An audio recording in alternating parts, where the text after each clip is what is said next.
ഭാര്യയുടെ ഏറ്റവും വലിയ കടമയാണ് ആദ്യം നിസ്കാരം കഴിഞ്ഞ ഉടനെ ആദ്യം ഭർത്താവിന് വേണ്ടി ദുആ ചെയ്യണം. ആദ്യം ഭർത്താവിന് വേണ്ടിയിട്ടാണ് ദുആ ചെയ്യേണ്ടത്.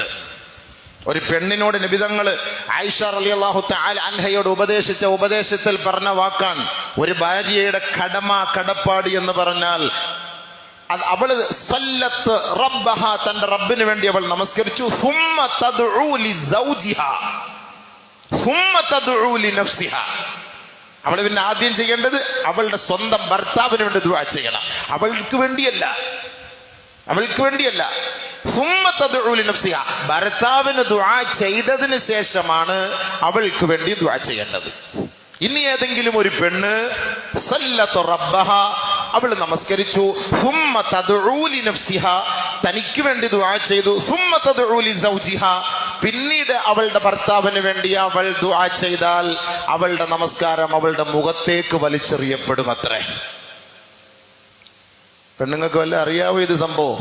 യൂട്യൂബിൽ ഇരുന്ന് കാണുന്നുണ്ട് കേട്ടോ, വല്ലതും മനസ്സിലാക്കുന്നുണ്ടോ?